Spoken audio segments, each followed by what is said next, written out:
doubly as loud.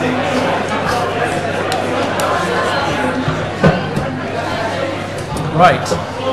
Apparently I sound like I'm in a steel tube breathing helium. Very good. That light is bright.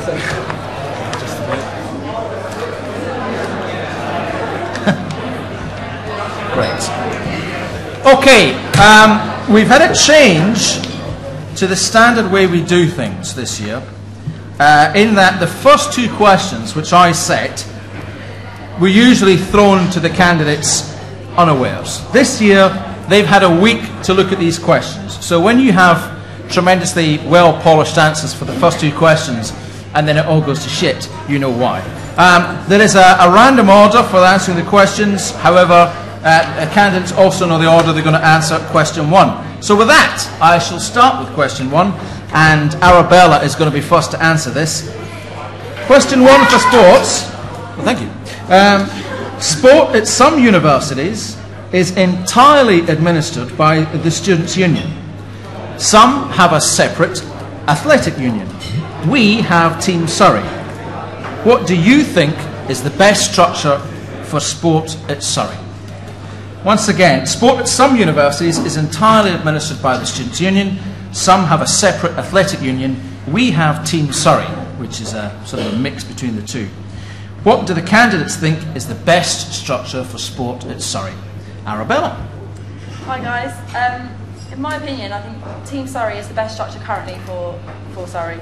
It's a brand that's in its developing stages, and I'm sure, as a lot of you know, there are still teething problems with this. So I think over the next, well, for the immediate future definitely, that Team Surrey is the way forward, and correcting the problems that we've found with that so far is the way to move forward. Team Surrey also includes the union clubs as well as sports clubs, and if it goes to an athletics union, it would be difficult to know whether they'd stay as sports or go back to societies. And as an inclusive thing, I think that currently Team Surrey is the way forward. Thank you very much. Josh. I feel the mixture of Team Surrey and the Union Sports at the moment is the best mix for Surrey. It allows for a few key channels for communication, especially between all the key parties, so like the clubs, the union and the sports park. It also allows sports teams to feel like they have a combined identity, so kind of we all feel that we're all part of one team in a sense, hence Team Surrey. And like you say, it's not worth changing something that's in the new stages at the moment. Thank you. At this point I would ask Marios to answer, but I haven't seen Marios. He's still got a valid nomination, but he's not here. So we move to Nat. At this time I think it's best to continue with the Team Surrey structure that has been introduced. Each university should choose a system that best suits itself and its students. The best thing for Surrey University to do is to continue with the Team Surrey brand, encouraging its progress and mould it to the students' needs. And I think it's great that Team Surrey has the support from both the Students' Union and also from the university itself. Thank you. Paris. Well, I also think that Team Surrey is the best thing for the union because previously everything decision-wise fell to the VP Sport, and that is an awful lot of responsibility for one person to take alone. You know, the VP Education sits on the Board of Education, but now with Team Surrey, all of the decisions to do with Team Surrey are made by an entire board, which includes the VP Sport, who is the voice of the students. So I feel in terms of responsibility and decision making, it is the best thing for Surrey. Leon, apologies, I missed you earlier. That's what I was thinking. Team Surrey is a great bridge between the union and the sports park. The benefits will promote better management, promotion of club training, and most importantly, it is a driving boost in performance, participation and personal development, which I'm for Team Surrey. And finally, Simon. Well, I also believe Team Surrey is the best way forward, purely because it's streamlined the sport from the union, just the union and the sports park working against, or like kind of union having to go to sports park, asking them and then they're coming back. It's streamlined it so we're all going in the same direction, and it's given a great focus so that we can all pull and all support the same team. So one thing I would quite like more is more transparency through Team Surrey, so publishing more of the minutes online, stuff like that, and get you guys more of a say. But all in all, Team Surrey has fantastic potential, and I believe that I can bring it further. Okay, we've got a whole lot of sports candidates here. What do you say to a voter who's sitting out there that thinks that Team Surrey perhaps is not the way to go? Who are they going to vote for? Nobody wants to chip into that. You're all in absolute agreement that Team Surrey is the best thing. You can see no other way for running sport at Surrey. Well, ultimately, I think it's if we were to split into a separate athletic union, that would create the problem that obviously the VP Sport, that the athletic union would have to have a president. It would have to have a whole new, would the sports exec be bumped up to higher positions? So I think if we were to separate into an athletic union, that may create problems logistically. And also there's the problem with funding. Do they get more funding because we're a separate union? I think the way Team Surrey came into fruition because they believe that because we work with the sports park and with the union, they all need to have that deciding factor in what happens because they're all involved, which is why the Team Surrey initiative and the Team Surrey decision-making board was created in the first place. Great. Anybody else? No. Let's move on to question 2. Clubs have a bad stigma attached to them from the point of view of non-sports club students arising from initiation ceremonies. A couple of weeks ago, the union executive passed an initiation policy. How would you ensure that this policy is upheld? So clubs have a bad stigma attached to them from the point of view of non-sports club students, and this comes from initiation ceremonies. A couple of weeks ago, the union executive passed an initiation policy. How would you ensure that this policy is upheld? First to answer that is going to be Nat. I think the main point to address this is transparency, ensuring that committees and its members all understand what is expected of them during these initiation ceremonies and the consequences that there are if the guidelines set in place are not followed. Okay. Josh? The only real way you can sort of uphold the policy is sort of meet with the clubs so they actually know what the policy is, and also making it publicly available. The only things you can really do are what the policy includes, like there has to be a responsible person there. You can only do that by telling the clubs that there has to be one. There has to be a risk assessment. Once again, you need to tell them that that's what needs to happen. And also the fact that everyone needs to know that it's not compulsory. So the best way to do it is to communicate to them the actual facts behind it. Simon? Well, yeah, initiations are part of many clubs' traditions and can be a novel way of team bonding. The best way, I think, to enforce it would be to talk to the committees, make sure that the committees know exactly what they have, what the policy is and what they have to do. So come to the VP Sports, fill out your health and safety form and let the VP Sports, the sports exec and union exec approve it. And I believe that they also need to be explained why this is the case. So because you don't want to have unsafe initiations that risk people's or risk injury. But also a good way of enforcing it is to also inform them of what would happen if they were to disobey you. Or not disobey you, that sounds quite hard. Ooh, authoritarian. Yeah, I'm not that bad. Yeah, if they were to break policy. Break policy, that's a better way to say it, yeah. If they were to break policy, the ramifications that would have. Okay, Arabella. Okay, I think that this policy can be beneficial in ways that it will become a safer thing for people, and we need to make sure that this policy becomes just as important as any other policy that the university has. By enforcing the punishments that if that does get caught or people do break this policy will be a key thing to ensuring that it's followed out, as well as communication, which is a key thing, by having a bond with the social circle of each committee or a relationship with the committee itself to make you feel like you can talk to the VP Sports or can talk to the committee in other ways. So yeah, so just basically we're not saying that you can't do it, but it's just making it a lot safer for everyone, and making the kind of outlines of initiation like aware people. Leon. Initiation is tradition. It's going to happen. There's nothing we can do about it. Which is why I'm really happy that a new policy has just been passed. The only way we can make sure it runs smoothly is by communicating to every club member about the importance and consequences.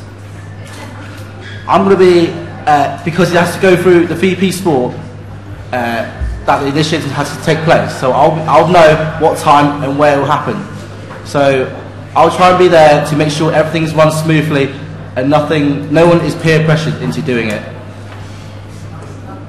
Thank you. Finally, Paris.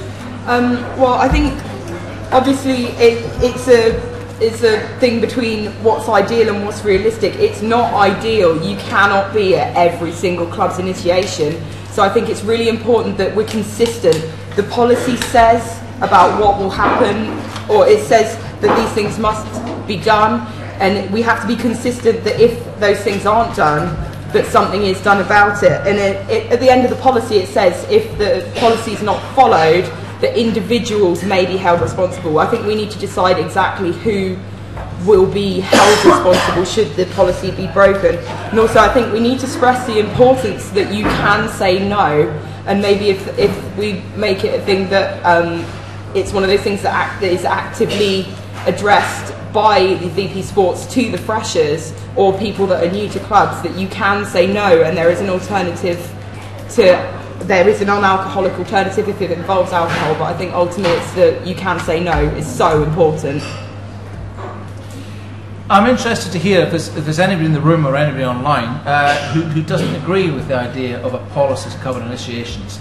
If anybody thinks that clubs should be allowed to run their own affairs, and if that means having initiation policies, then so be it. Does anybody in the room feel particularly strongly against having initiation policies?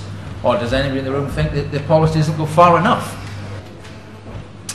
Mr. White, a microphone will be winging its way to you so the viewers at home can hear what you're about to say. And we'll just check that's on first. Hello? Yeah, lovely. There we go. Yeah, I think no initiation, full stop. Because the whole point is that it's not about particular rules. It's about the peer pressure that you get from your potential teammates when you start. And there's no need for it, in that you can bond on the pitch. You bond on the pitch or on the court or whatever, not by getting pissed or getting naked or whatever. It doesn't matter. No initiation. Anybody in the room disagree with that? Anybody who's been through an initiation ceremony themselves and think there's nothing wrong with it? Yep, yes. That used to be my opinion on it, that I thought there shouldn't be any kind of policy on it and it should just be outlawed entirely. But then, because I'm on the sports executive, I looked over the policy before it went forward, and it was sort of raised that if we didn't have a policy on it, then it might send the initiations underground.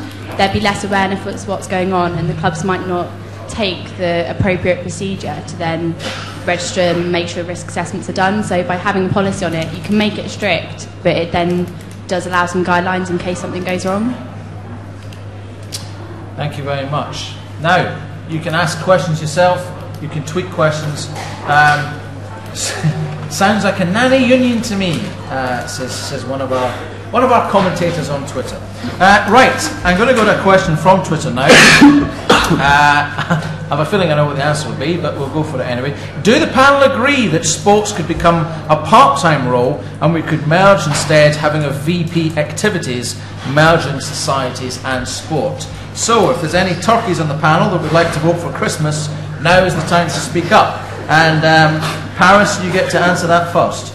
Well, I think to have a VP of activities will be slightly odd, as there is actually a full-time union member of staff in charge of activities, Helen Nabi. So I think no, because sports and societies are such large roles within the union. I think to merge those would be rather unwise.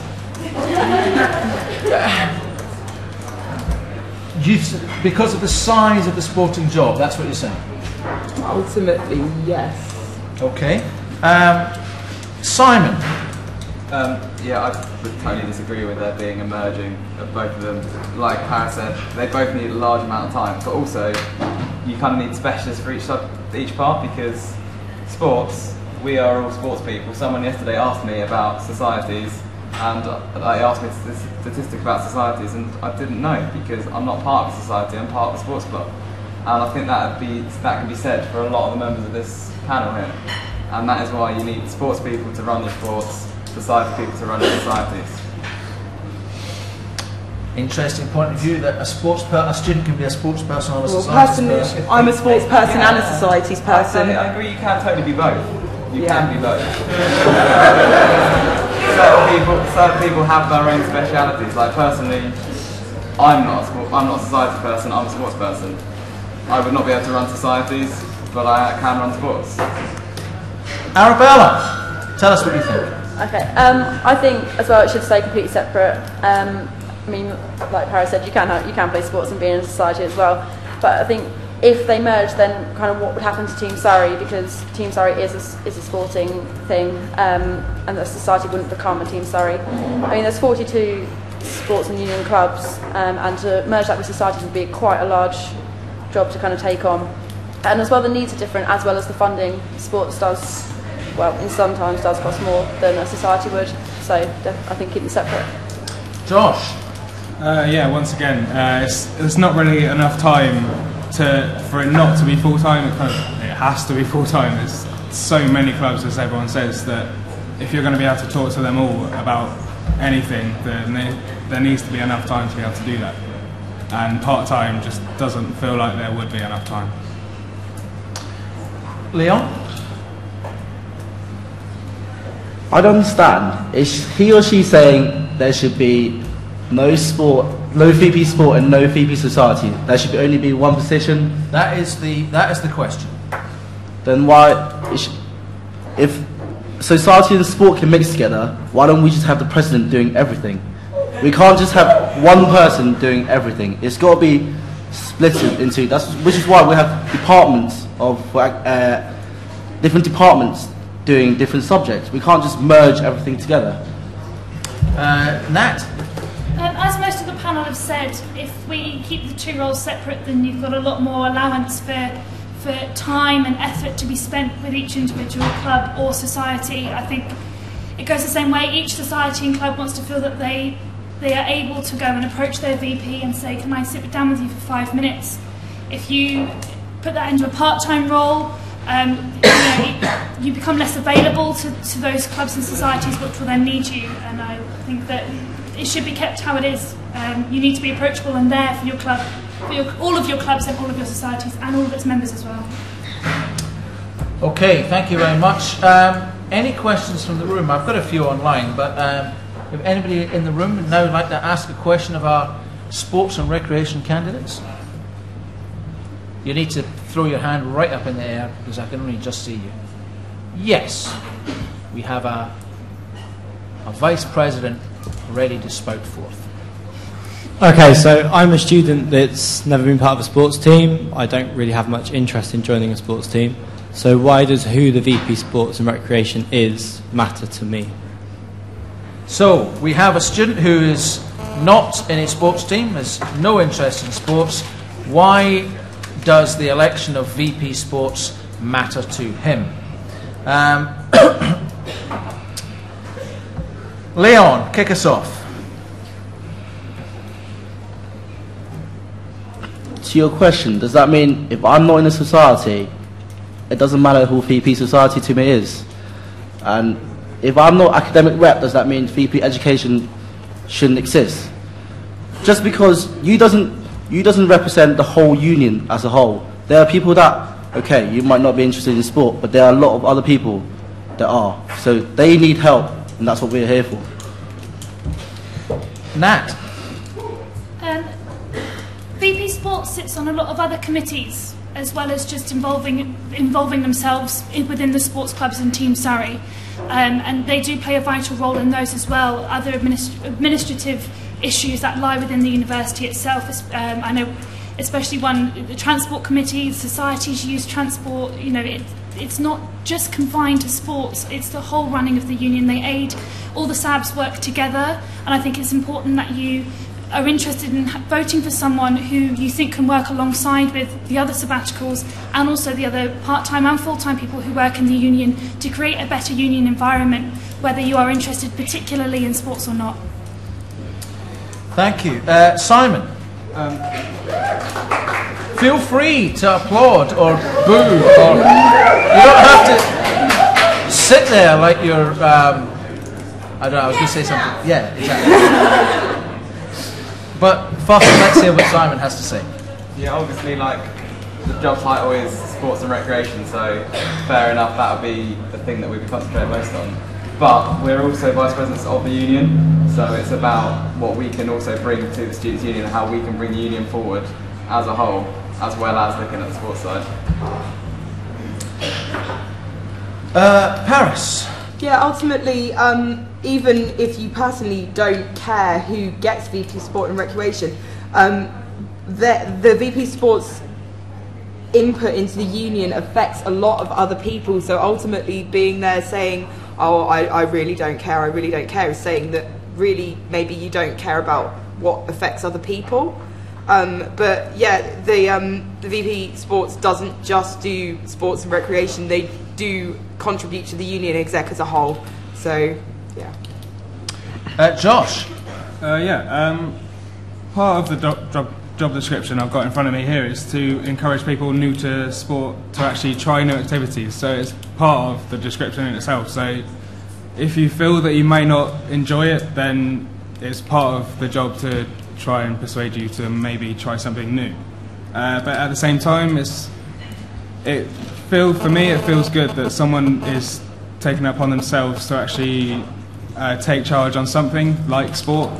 It feels safer, like obviously it feels the same for you to know that someone's in charge of society. Is it kind of, I'm not sure how to word it, but it's just, I can't say how to. Finish this off, Arabella. Okay, I think even if you don't, particularly if you have no interest at all in joining a sport, I think ultimately the VP Sports and Recreation does hold a particular area in the university profile, and you should care enough about the university and the university profile to kind of care about who gets VP Sports. And I think that in the same way how you may address a society or belong to a society, VP Sports gives you would give the opportunity for others who don't like to get involved in societies, want to get involved in sports, and it's the kind of skills that you get from both sports and societies that you can kind of take into further life. So I think that ultimately, if you care about the university and how it's run and the profile that it has, then you should care about the VP Sports. It was only a matter. Thank you. It was only a matter of time before £195 was raised. We'll raise it now. Is £195 too much to join the sports park? Is £195 too much to join the sports park? I'll give you all a minute to collect your thoughts. In the meantime, if you've got questions or comments that you want to raise, I'm going to open the floor at the end of this question, if any of you want to raise some points. And we will begin with Arabella. Is £195 too much to join the sports park? Okay, I think £195 seems a lot to pay, especially when you have to pay it all in one lump sum at the beginning. I mean, if you actually look at the facilities and what you're getting for your money, then it isn't a lot. I mean, there are also other alternatives out there, such as the gym and that. And I understand that if you're part of a sports club, you want to be part of Surrey Sports Park. I did speak to the sports park about this and the money, but they have got a 3-year fixed policy with the union on how much it is. So for the immediate future, that won't be changed until it can be reassessed at the end of that period. Josh? I had a look into it at the start of my first year, and it's not necessarily too much. It may be too much for some people, but there are more expensive gyms in the area, more expensive sports parks in the area, so it depends what sort of way you're looking into it. It can be too much, but it does come down to a personal level. Paris? Yeah, again, it's something that always gets discussed and batted around a lot, and having discussed it with the CEO of the sports park, when you put it into perspective of the facilities that are available to you when you join the sports park, no, it's not a lot of money, but I know that there are some Team Surrey clubs which don't train at the sports park. For instance, I've spoken to a member of Snow Sports. They get charged to use the sports park when they don't actually train there, and it means it does affect how often they can train. So maybe it would be a case of reassessing who exactly does need to pay the sports park membership, or whether there needs to be a non-SSP brand or branch of the Team Surrey teams. So maybe for some people who don't use the facilities, yeah, it is too much. But I think if you get the most out of the facilities that are available to you, it's not too expensive at all. Simon? Yeah, like I went in, one of the main things I went in was to reduce price of everything, and I was like, yeah, I really want to get everything cheaper. But as soon as they set out how much you actually get for your money, the facilities that we get are fantastic, in most cases anyway. So I think that's one of the main things about transparency. I want you guys to see where your money goes, because they convinced me that it's quite a good deal, but also it's changing apparently at the end of this. It's been set for 3 years, so this next Vice President will be instrumental in negotiating the next fee. So I mean, I'll always do my best to get it as low as possible, but it is going to change, and hopefully it could be lower, potentially.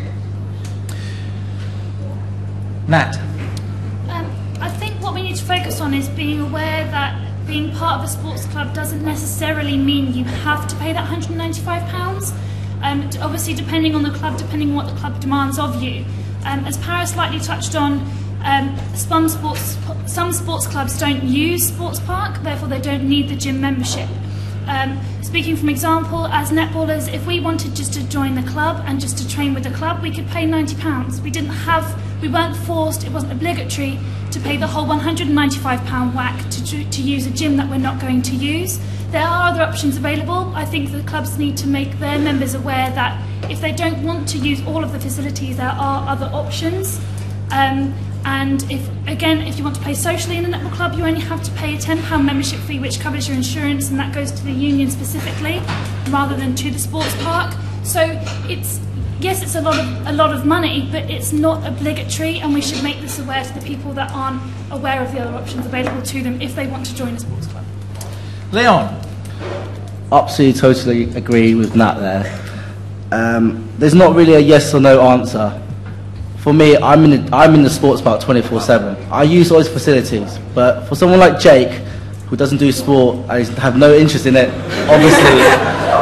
obviously you can have absolutely no value of money like what you get in return. But every sports club should be informed that they don't have to pay that £195. Thank you very much. Show your appreciation, a bit of encouragement to the candidates so far.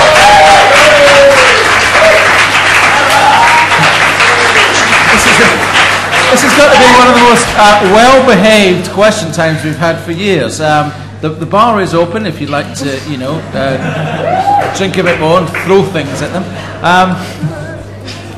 Okay, you've heard quite a few things there. We've been talking about sports park fees.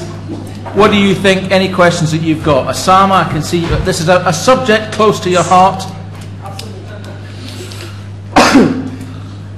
Hello? Hello. Oh, you can hear me. I'll stand up for the camera. Okay, as we all know, the 195 is not where the money stops. All the clubs, most of the clubs charge money on top, which can range from from £10 to £95. Will you be prepared to put a cap on it, or what are you going to do to make sure it's transparent and the money that the clubs are charging is actually being used for the club rather than being a fundraiser and you have to pay for it? Okay, we'll take a few more points and I'll round all these questions up together. Jamie, sorry, we've got one down the front here. Thank you. From reading your manifestos, you all seem very keen to improve sport at Surrey and want to get more people involved. But what have you actually done already to show that you'd be good at this and can prove that you can really do a good job and to to persuade us to vote for you. All right. Have we got any more any points? Anyone to make? I'll take one more question as well. Oh, there we are, just right next to you. Sorry, I'll come to you next time, Ryan. I want to ask, what's your view on changing the payment structure for sports club for sports or SSP membership?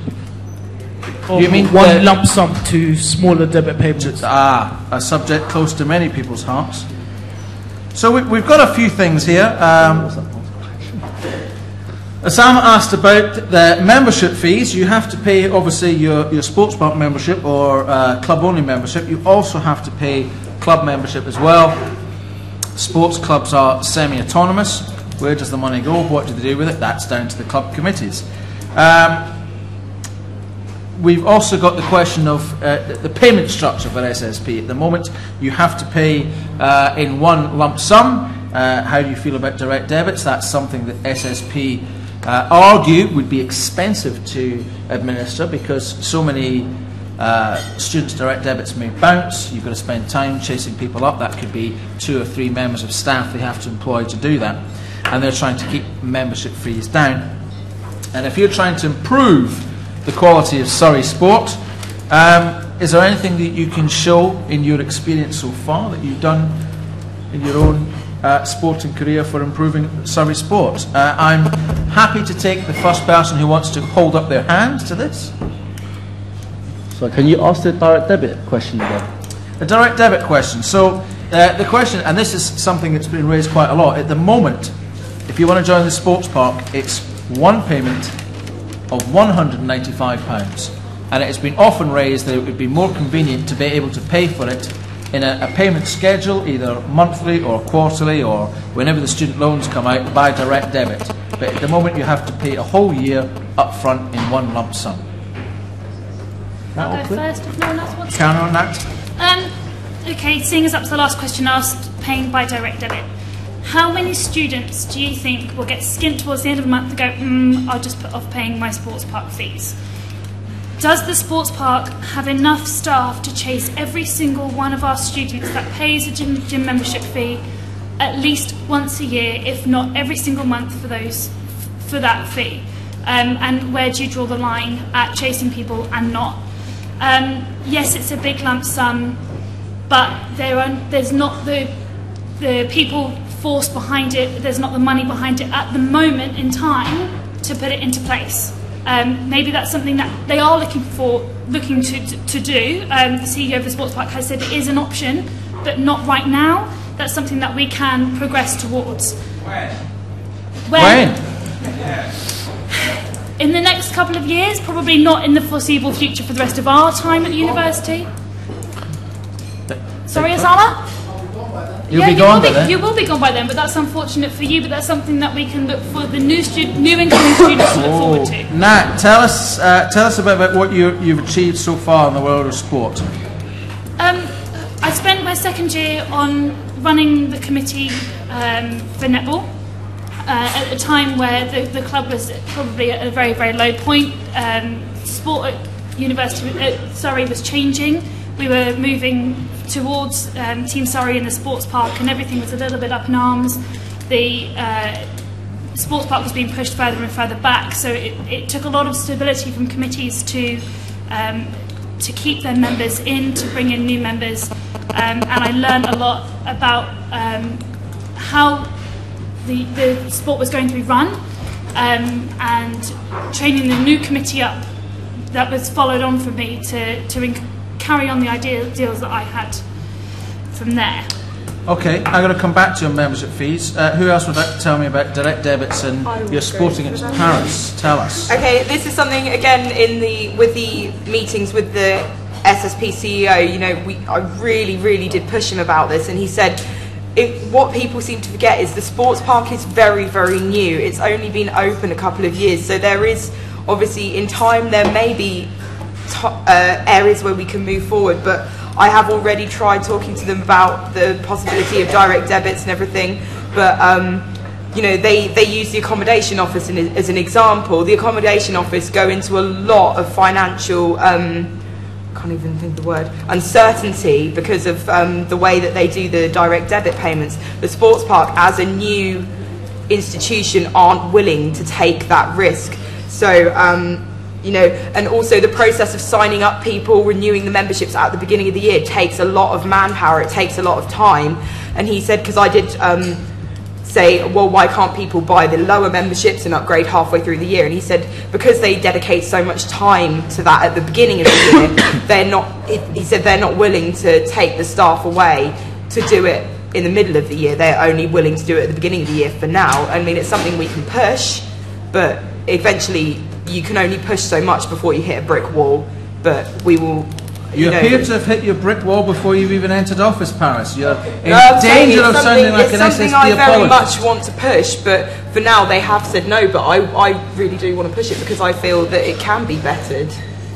Okay, and tell us a little bit about what you've done in the world of sport. Okay, well, I was a member of the rugby club in my first year, and last year I was a member of the rugby club in the women's rugby club. It was our best season ever. I've done a lot with the cheerleading squad to raise the profile of cheer again. It's a team that's growing and getting better every year, and I ran for VP Sports last year, and I'm doing it again. I've shown that I want this, and you know, I haven't been on a committee, but I talked to the committees of the team I'm in, and I try to understand as much as I can what's going on. So it's not like I've sat there and just watched them do it and not asked any questions. I constantly ask them questions because I want to know how it works. Okay, who else is going to give us an answer? Yeah, okay. Arabella.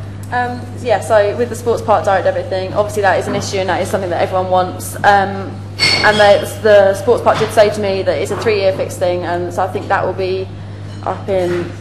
I'm going to push everybody on this because everybody's saying the same thing. That it's very important, it's what everybody wants. I've spoken to the sports park, they've said it's not possible. Your role as a VP is to make the impossible possible. And what the people out there want to hear is what you're going to do as VP Sports to turn the impossible possible. Because I can tell you now, at every turn in your job as a vice president or a president, you will be told, even by people like myself, it cannot happen. And your job, and that's why we have a student-led organisation, because you can turn around and say, yes it can, and you will make it happen. So let's forget what the sports park have said, and let's hear how you're going to make this happen.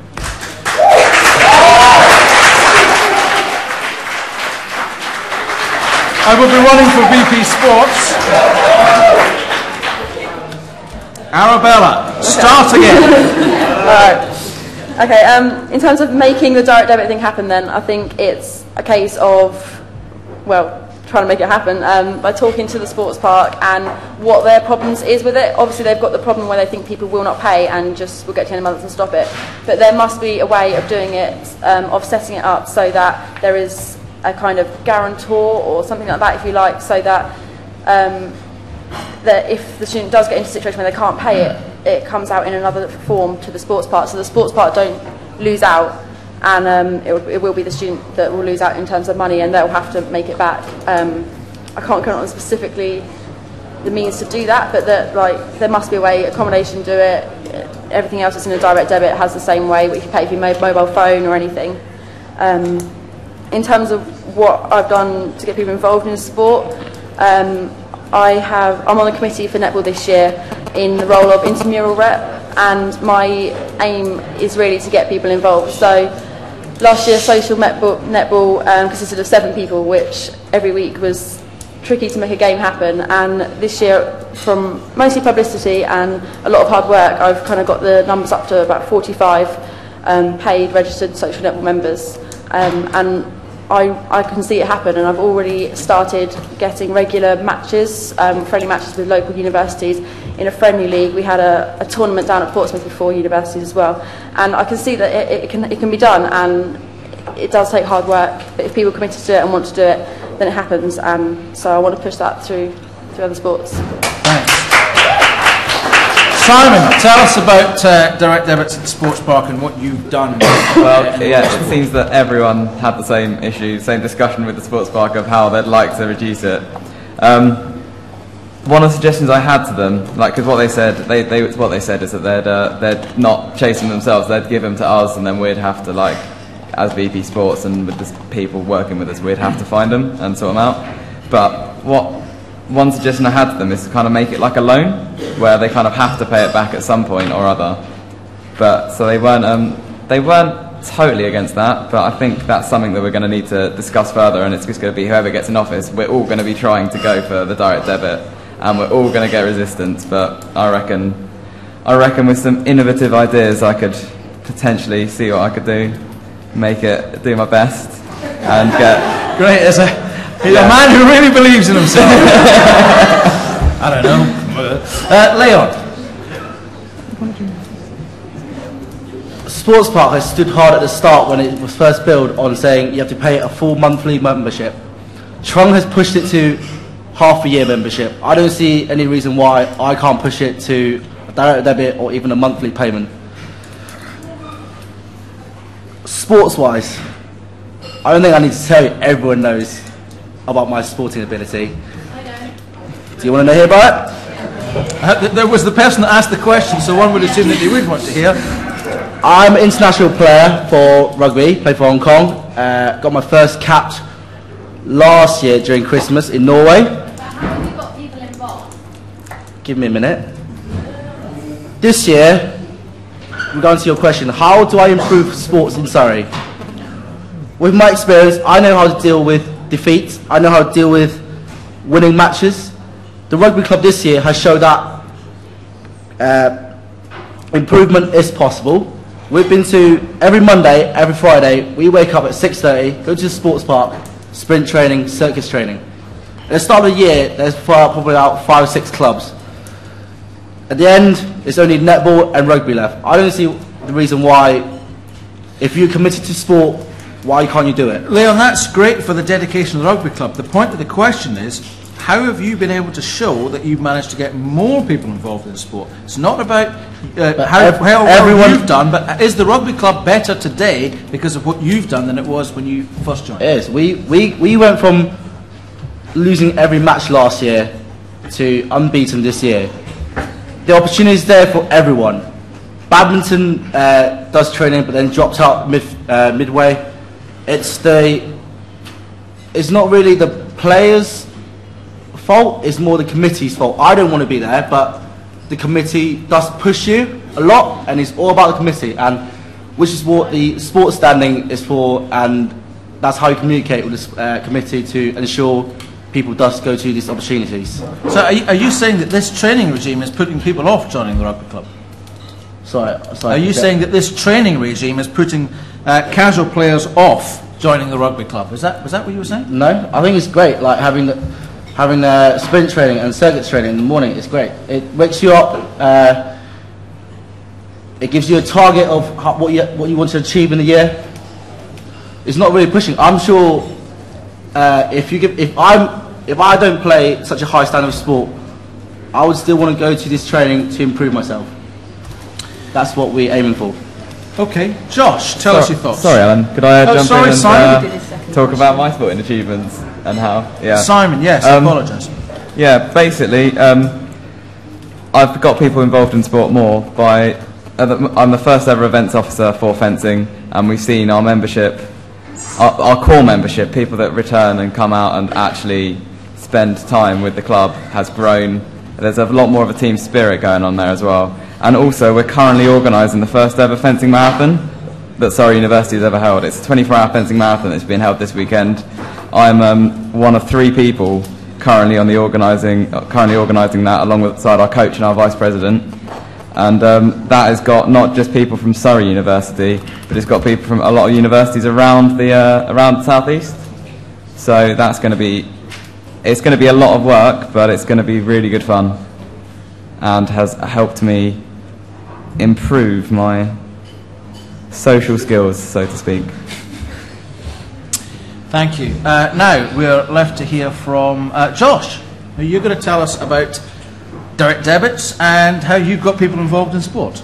Yeah, on the direct debit side, obviously everyone's talked about direct debits to death. I think it's not necessarily a way to pay, it's more about possibility of not just a 12-monthly thing or a termly thing, or a whole academic year membership maybe. I haven't actually spoken to the sports park about that idea, but it could well be a possibility, rather than everyone going on about paying by direct debit, shorten the actual amount of time they're paying for. Because there's a few months that we're not here during the year, so if people don't have to pay for that time, then they might well appreciate that. And how do you get people involved? It's not necessarily been on a committee level for me in particular, but I've tried on a more my own time base, trying to help people get involved. Like through rugby, we have a certain people in the club that freshers that we all sort of get assigned to. We all pick who we want to help in the year, and my particular person has been a bit dodgy. He did start playing rugby a while ago and had to stop, unfortunately, through breaking a wrist. So I've tried to help him with like training stuff and like that, giving him actual advice. So it might not necessarily be like on a larger scale, but on a smaller scale, like personally wise, that's the sort of thing I've tried to do. Thank you very much. Now, if you are online, if you're checking Twitter on your pad or your smartphone, it's raging. As is the note board, and we're going to take some questions from that in a minute. We are still going to talk about membership fees, the fees that clubs can charge students to join, what they do with that money. You may actually not have noticed a handy new feature we have on our website where you can look at all the funds, the budgeted and the owned funds of any club or society. Any student can log on. It's under Societies, Finance, search for it. And you can print out bank statement style what your club or any society can do with their money. So you can see what they're up to. Try it now. So we're still going to come on about membership fees. Aaron, you've had your hand up for a little while, so let's take your comment. And I think we had a comment down the front. Is it a comment or a question? Sorry, right behind you. Well, obviously, I've seen that a lot of you are going for the same sort of grounds, the same sort of issue. But what I want to ask, say, come what next year, what are you planning to achieve? What are you going to say? This is what I did for students. This is what I want to be judged on in my time of office, and this is what I'm going to be proud of, and this is what makes me different from other candidates. Because I really want to see that from you guys, you know, and see what you really want to fight for and argue for. Because the university is going to always say to you, we can't do this, we can't do that. But you're the guys who can change the difference for us, you know? Thank you. Sorry to make you come up here, Jamie, but there's a... Yeah? Okay, yeah. If you want to make it easy, yeah. Sorry, I can't see that far back. So if I get this correctly, all of you want to change the sports park payment method to direct debit. First of all, does the Students' Union actually have any jurisdiction over the sports park? Secondly, do you think it's actually in the sports park's interest to actually change their cash flow policy and minimise profit by getting, I don't know, members to pay every single month when they've already got that guarantee of cash flow for £195 a year? How are you going to pitch it to them? Give me 3 advantages of it from the sports park. Didn't hear all of that. It seems to be, does the union actually have any say in the sports park, and is that a good idea for them to change their cash flow policy? Is that what you were saying? Yeah, because, I mean, is it actually in the sports park's interest? Is it in the sports park's interest? Yeah, and I don't know, like, is it actually going to be good for their cash flow? How are you going to pitch it to them exactly? With all due respect, sir, we're not here to discuss what's good for the sports park. Yes, can I take this down here? Hi, I was at Society Standing last week, and the VP Societies candidates and the VP Sports candidates were questioned. Sports were first, and then after sports was finished, I witnessed many teams and clubs, not all, but many, leave the room. So I'm not trying to say that if it was the other way around and societies were first, that many societies might not have left. But what I'm trying to say here is that there seems, in my opinion, to be a bit of a conflict between sports and societies. So what I want to know is how you're going to work, specifically, how you're going to work to improve that relationship, because it will be beneficial for both societies and sports. Right. If anybody's got any comments to make, I'm not going to take any more questions. If anybody's got any points to make, I'm quite happy to take them from the floor, rather than questions.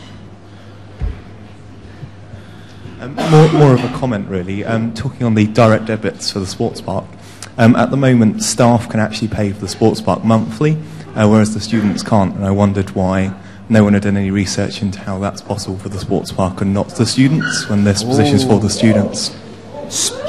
University, staff can pay for the sports park monthly, but students can't. Anybody more? Any points? Jack, you want to make a point? We'll come to you in a second. There's one there at the bar. Jordan, you want to make a point? Yeah, I had a comment from Lorna's question. You've got a VP Sports and a VP Society. It's too much work for one person, so how can you do that thing all by yourself? That's why we have two. Otherwise, no, the point that Lorna was making was that at the combined sports and society standing, when the sports questions were finished, apparently a large amount of the sports clubs arose and left the room, rather than showing solidarity with their fellow societies committees. You can't make people care. I beg your pardon? You can't make people care. You can't make people care. Right. Let's get... Come on, Paris. I'd like to answer your comment. You made a point that university staff can pay monthly. University staff have a regular cash flow. They have salaries. Students don't. So that makes students a bigger risk because they don't all have full-time jobs. No, that is the view that the sports park take, is that students are more of a risk because they don't all have the full-time cash flow from a full-time job. It's true. Okay, right. Enough of the direct debits. We've got lots of points, 2 and 4 there. It is a question for another day. What I want to get on to is... Thank you. Sorry? You want to talk about that? We might come back to that if we've got time, but there's a couple of good points here that I want to get in, okay? First of all, it's this outstanding question we've got about membership fees. What clubs charge, what they do with their money. So what control, bearing in mind clubs are semi-autonomous, they're allowed to run their own affairs, what controls would you put on them? And there's a question that's coming here online. After being told on and on about how integral the sports park is to Team Surrey, it sometimes feels like clubs are treated as second-class citizens to private members and Guildford Heat. How would the candidates go about trying to improve the relationship between the sports park and clubs? I'm sure lots of people experience this. Last-minute cancellations, a commercial booking's been come in, and you've been bumped out. I would draw your attention to the point that was made. We seem to have an awful lot of agreement on the panel. This is your chance to tell the audience and to tell the voters how you're going to stand out and how you're going to make a difference. So, what do the teams do with membership fees and the question about clubs being treated as second-class citizens at the sports park? I think this time we'll have Simon to go first. Well, yeah, the money the clubs are charging does vary because certain sports do cost more. I think the biggest thing that has to be shown is where it needs to be set out at the start how much a club is going to cost, and we need to have transparency to see where the money goes. Like, one of the things I really want to do is I want to increase participation, and one of the things that's stopping that is the amount of money certain clubs cost. So I'd like to do my best to look at the accounts with the committees, see where we can put the money, see how it can go, and see how we can make the experience as good for students. Can we listen to Simon's answer up the back? Sorry to interrupt you there. Yeah, I'd like to make the experience as good for students as we can with costing them as little as possible, basically. Thank you. And the point about the sports park treating clubs as second-class citizens. It is a bad thing. Like, it's a really bad thing because we have to share the sports park with so many different people and stuff, but they need to get their money as well. But I'd like to it's always going to be. I think well, no, it's not always going to be. I'd like us to take the priority over them. I'd like to minimise the impact. So any training sessions that are cancelled for a certain reason or not, I'd like it to be moved. Instead of just cancelled, I'd like them to be moved. Maybe not. It may not always be at an opportune moment, but I'd like it to be moved if it's a rare occurrence. If it's a regular occurrence, we'd need to sort that out. We'd need to change it. We'd need to find a time or a place where this club could train. One of my suggestions to Trung as well, and one of the things I'd like to look at is, for example, using space in the Union Hall and using some campus space for things like badminton, stuff like that, where if we could find the storage and find the space, I'd really like to push moving some things onto campus. Great. Leon. So what do the clubs do with their money? Would you like to see a cap on membership fees? And how do you feel about the idea that sports park treat the clubs as second-class citizens? Membership fees. Oh, is the mic gone? It's still going back to the question of value for money. The rugby club I pay £40 for rugby club. Do I get £40 of enjoyment of the whole year? I do, I can tell you I do. And we can't just set a cap on club charging membership fees, because obviously some club would need more money to fund their own club rather than... if rugby club only needs £40, it doesn't mean, for example, snow sport can use £40 and fund their club. So we can't just set a cap on it. Students treated as second-class citizens. We've all experienced it. I raised that issue with the sports park. They have ensured me that we will be prioritised. Okay, Nat. Picking up on Leon's last point, because I think it transfers over nicely. Yes, the sports park have said we will get priority. However, they also said that last year, and still we've seen a lot of cancellations and training sessions, and a lot of them last minute. When we met with the sports park, I raised this issue, and Cara, who's our sports administrator at the moment, is supposed to have meetings at the beginning of each semester to block in each club's training sessions and each club's matches on a Wednesday. However, these often do get moved around when they're supposed to be solid bookings. So it's something that I would definitely push for, is for those to be kept solid, because they aren't quite at the moment. And I also offer the alternative of a lot of clubs provide their own transport. They have drivers, the union has minibuses. Why can't we use that means, if a training session has to be cancelled, to use other facilities in the area, other school facilities, or, like Simon said, facilities on campus. Club membership fees is something that I've touched on in my manifesto. Transparency is a big issue. The committees should be making the VP Sports aware of where exactly they intend that money to go to, what exactly it's going towards, before the VP allows that money to be charged. Now that's a big change then. You're talking about the VP Sports controlling. Not controlling. I think it should be taken into consideration, their opinion. I think it should be. And if they ignore your opinion? Then I think that should be. No, I think that should be raised higher, taken a little bit. There is no higher than VP Sports. You're at the top of the tree. Let me come back to that one. All right. No, I've got another point after that. Okay. One of the issues I think facing club fees at the moment is clubs charging their new members fees to cover debts that they had for the previous year. Why should new members be covering debts that they themselves didn't make? And I think that should be something that should be addressed. Yes, ma'am. Thank you. Where are we now? Arabella. Okay, with the club membership fees, I think that it is just a means of transparency. I mean, a lot of the clubs do offer kind of fees that aren't ridiculously high for spanning across the year. I think all it really takes is one email to just break down the cost of the membership fees, and if there is a bit that's unexplained, then maybe that should be explained. Like Nat said, with debt and that, if £20 your membership's going because the club is in debt, then I think that maybe the participants can take that up with the committee. But at the end of the day, it is the committee's decision, and it can be beneficial to the club to get out of debt in terms of what they're allowed to do, etc. So I think that essentially just being transparent with where the money goes, and it will be easy to see if it's unreasonable and not going to anything that's of use. In terms of second-class citizens, I think that that there needs to be a better system in place for cancellations and training sessions. And I found, like everyone's found it themselves, they turn up to a session and it's been cancelled and no one knows, and the sports park say they sent out an email but you never get it.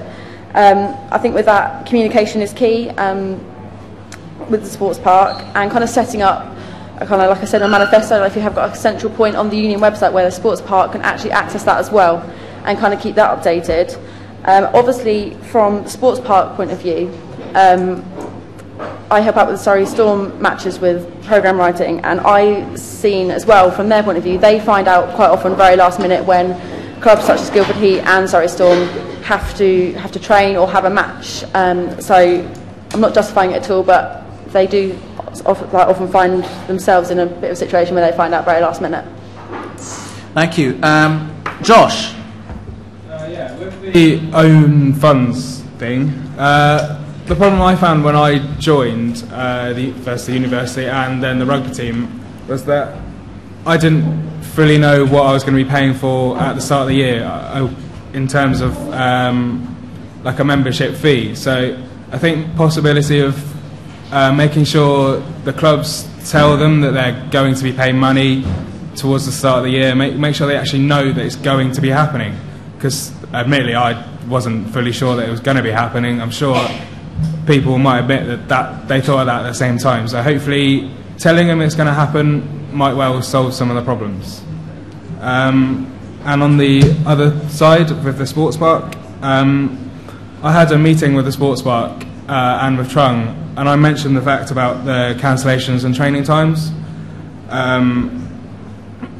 And I thought about putting it into my manifesto. It's now a smaller part of my manifesto, talking about communication.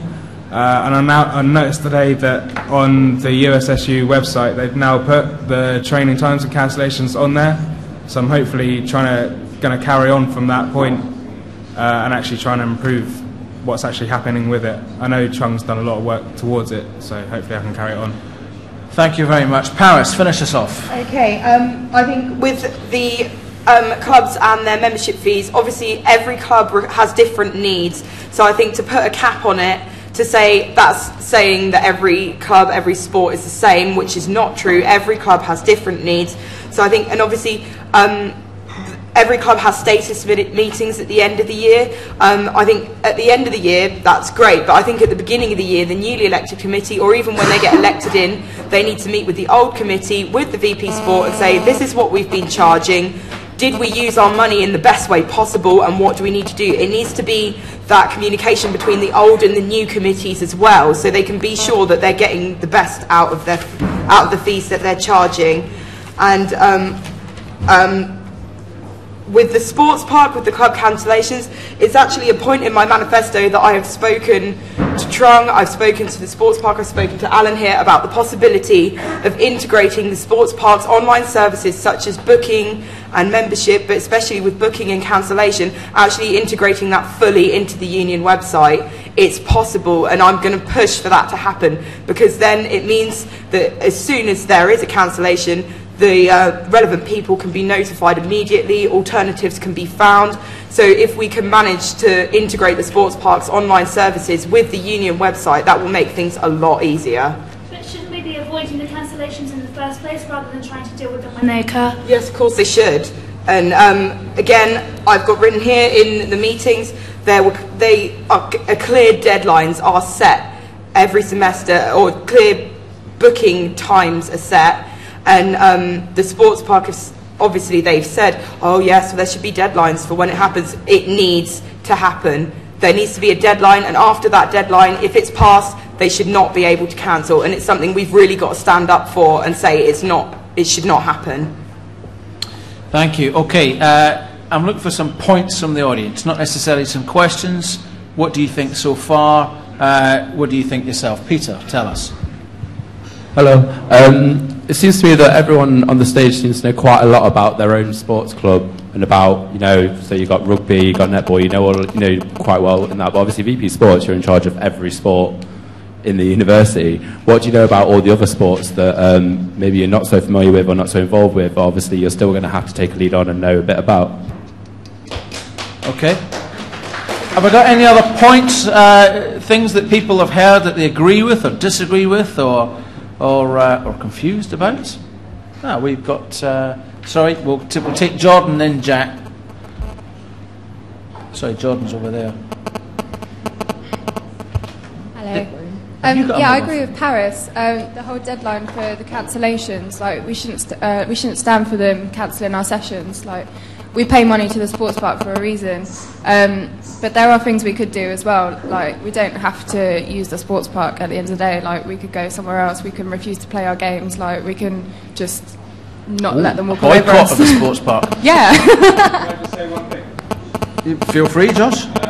I'd spoken to Chung about it before, and with the work he's done to set it up, he's told me that he's tried to work it so up until training times in December, he's tried to set it, the latest you can get a cancellation is, I want to say, September or October, and then the same thing's going to happen for the second semester for training time. So there has been some work towards it, so hopefully it can be improved on. But clearly what Chung has done so far isn't enough, because there are still so many cancellations. What are you all going to do to make it better? Push harder. It hasn't been pushed hard enough. We need to not stand for it, and we need to figure out alternatives if it's the case that that pushing isn't going to work. If we do hit a brick wall, we need to be creative in creating an alternative. Anybody else? Yeah, I think as well with that, like clubs that do train inside, a lot of them can train outside if need be, and I think that has to be kind of like an option. And although the sports park is very busy and is very booked up, there often is, let's say, an outside court or an area that isn't being used. And I think the idea of bringing it to the uni, like to bringing stuff to campus, is a good idea. But do teams realistically want to bring all their badminton nets to the Union Hall for one session and take them all back again? Sorry. Yeah. My idea was not to like kind of have it there just on campus when there's a cancellation. Is to kind of like certain training would be on campus, for example. So like if you can find, like, I know there's 202 storage at the Union and stuff. If we could find somewhere to like move certain hall-based sports, if they wanted to, onto campus, then you're going to free up a bit more. You're going to free up a bit more space at the sports park as well. But are we going to use that extra space? Is boycotting the sports park going to ruin the relationship that we're trying to build? I think that we need to continue a good relationship with them rather than try and find alternatives when there isn't any need to find alternatives. It sounds to me that the good relationship is with the candidates, but the people on the floor are maybe not so convinced. Jack, fill us in. Hi guys. The voice of the editor has arrived. I've got a magnetic head. Right, you guys are going to be representative of all the sports students at the university, and a lot of them use sports park facilities or pay money to the sports park. That means that you've got an enormous financial power over the sports park. Why do you all seem so timid about taking action against the sports park when you've got a life and death power over the sports park? Why don't you do something about it? Jamie, sorry, there's a chap in the corner here who's had his hand up for quite a while. Osama, you may be the president, but you joined the queue. Oh, look at that. With regards to the direct debits, firstly, you said you couldn't do it, and then after Alan Roy prompted, then you're like, yeah, we can do it. So how do we know that you're really going to push for everything? It's the kind of effect I have. Right. A few points there. Oh, there's another point there. Come on in. Oh, Osama, you'll get your say in a second. If the sports park is something that's been funded heavily by the university, and it seems from a lot of the points made tonight that its primary purpose would be to serve the students, then why are the students being sidelined, and why isn't more being done to make sure that the funding is put to the use that it was meant for?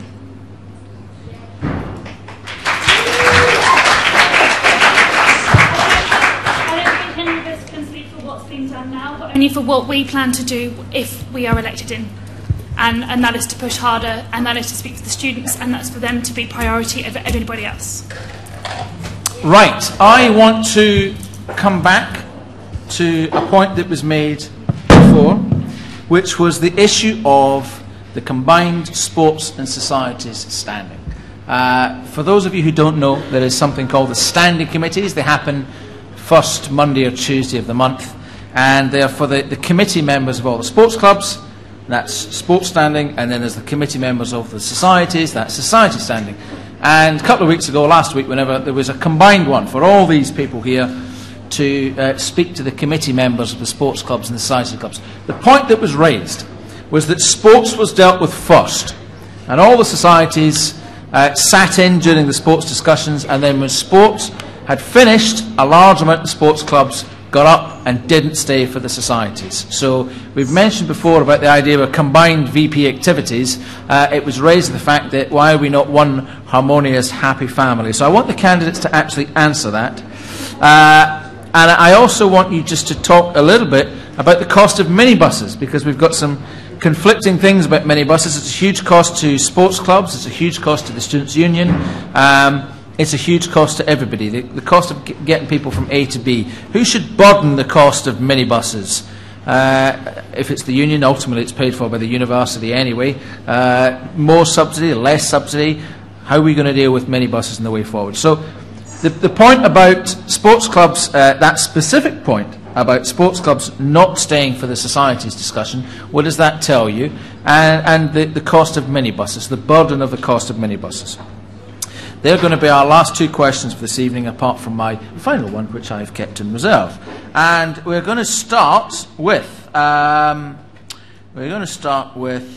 Leon. Like I say at the start of this question time, VP Sport and VP Society should not merge together, because we're called VP Sport for a reason. We deal with sport. VP Society deal with societies. Obviously, everyone would want a good relationship between sports and society, and that's up to the newly elected VP Sport and VP Society to work together to build that relationship between sports and society. And I didn't catch your minibus question, Alan.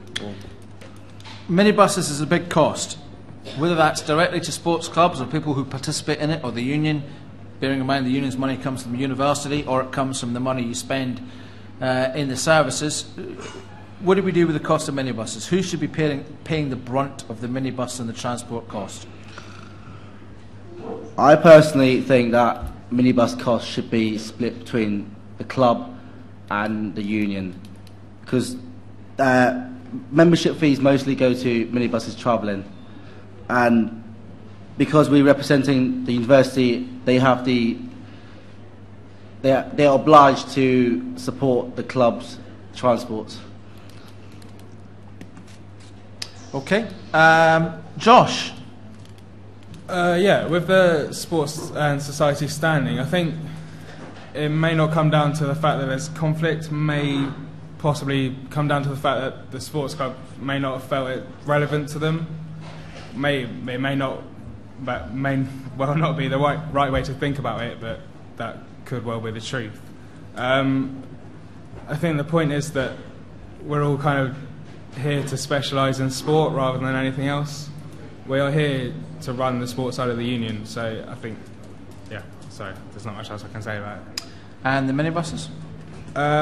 Similar to Leon, like, I know the rugby team are only going to use the minibuses to get to away games, and I can imagine that's similar to a lot of other clubs. So it kind of does need to be split between the union and the sports clubs. I wouldn't be able to tell you like a specific way of funding it, but it seems like the best way of doing it. Nat, fill us in. When it comes to the integration between sports and societies, I think we need to look at the bigger picture, and I think that is increasing participation in both. I think the more students we can get involved in both sports, which is our job, and societies, which obviously is VP Society's job, would be wonderful. Isn't that what we're here for, is to encourage participation into both of those? And if we can get a bigger crossover, that would be brilliant. And I think that would only bode well for both the student aspect of university life and for the societies and the sports clubs themselves. Minibuses, ideally it would be great if the university could pay for them. Ideally, I'm not saying that that's practical at this moment in time, but in an ideal world it would be great for the university to pay for them, and I've got reasoning behind this. The university pushes for Bucks performance. If they push for us to get as heavily involved into Bucks competitions as we can, why should the sports clubs be paying for the advantage of being able to do that if it's something the university is pushing? The more successful we are in Team Surrey, i.e. the more sports we're putting into Bucks competitions, the higher we're going to go up in the league tables eventually after a couple of years of this. And the higher we go up in the league tables, the more students are going to want to come to Surrey. The higher, overall, appeal of the University of Surrey is going to get. Okay. Simon. First of all, the societies and sports thing. One of my manifesto points is to make like an inter-society cup amongst all the social sports, and I believe that would kind of get societies and sports clubs, that would get them together, and it'd get them to actually like interact and hopefully increase relations between them. Another thing, like when I was going around to a few of the sports clubs, something someone else suggested was like an exchange sort of thing. So like say a society would come to a sports club, like a canoe club. That was where the girl that suggested it to me was from, canoe club. So you get like a society would come to the canoe club, and then next time the canoe club would go to their society meeting, for example, stuff like that, which I thought was a really, really good idea, and I'd like to use that if I came into VP Sports. Onto minibuses. I've heard that they cost £65,000 a year to upkeep. I don't know if that's like the actual statistic or not, but pretty much. Yeah, the university has got £10.9 million worth of surplus this year. I'm sure they could swallow that up and pay for it themselves.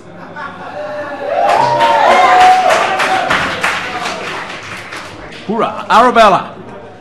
Okay, I think in relation to the conflict between the sports and societies, I think maybe, I don't know, I can't speak for everyone because obviously everyone left for their own reasons, but I mean maybe that people aren't actually aware that it's a combined standing, and I think that maybe if, say, however often a combined standing there is, that the actual things spoken about should be combined the whole way through it.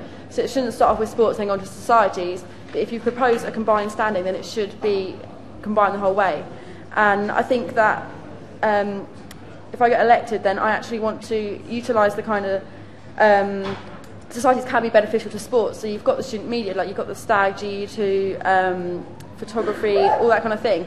And if you've got a better relationship with them, then so the societies are going to be willing to help out the sports with like kind of commentary or video uploads or that kind of thing. So I think that we should really work together to get a better relationship, because it's only going to be beneficial.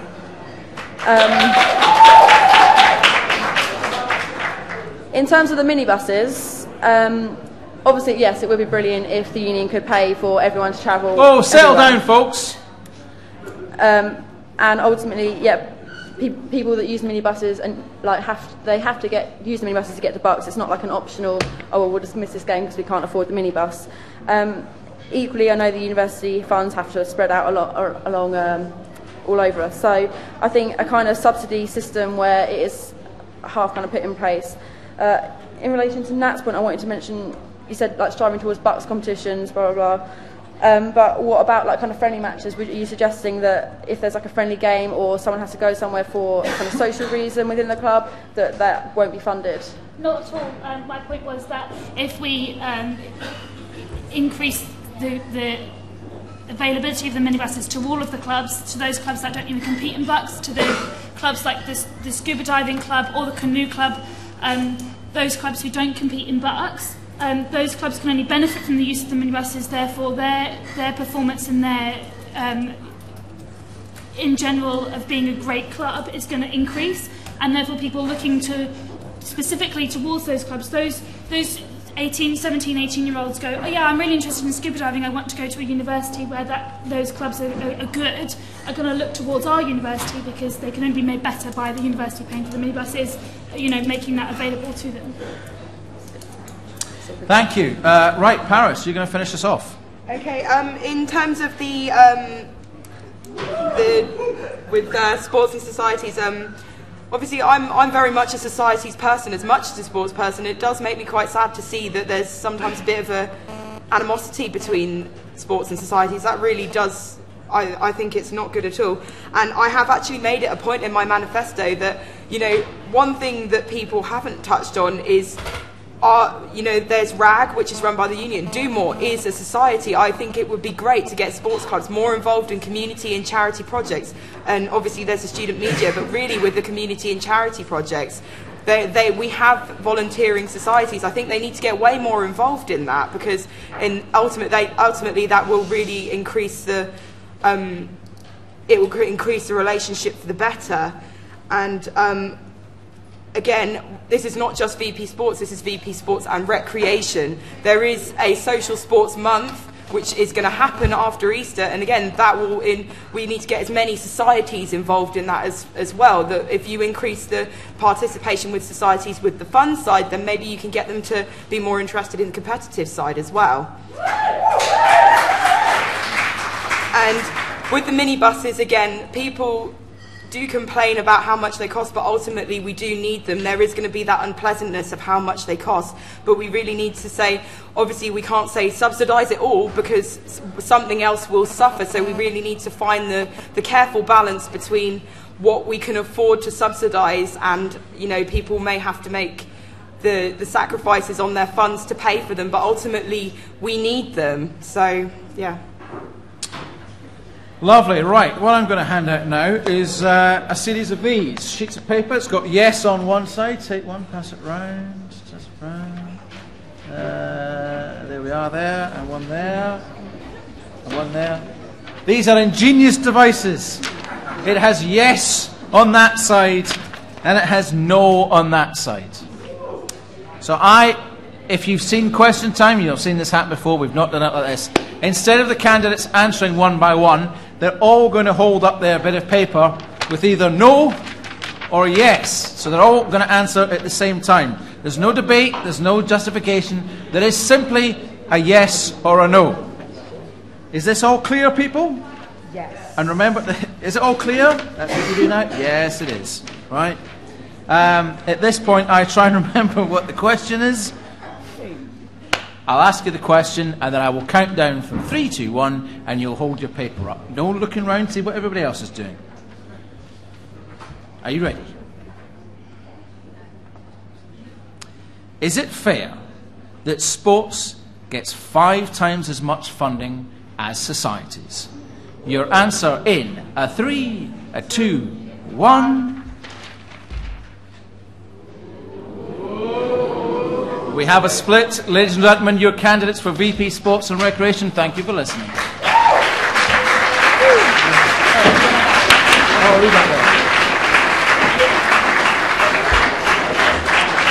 We're going to take a short 15 minutes break. Thank you for watching online, tweeting, lots of stuff coming in, and we'll be back with the big one, societies. We've got about 20,000 people standing for this. So thank you.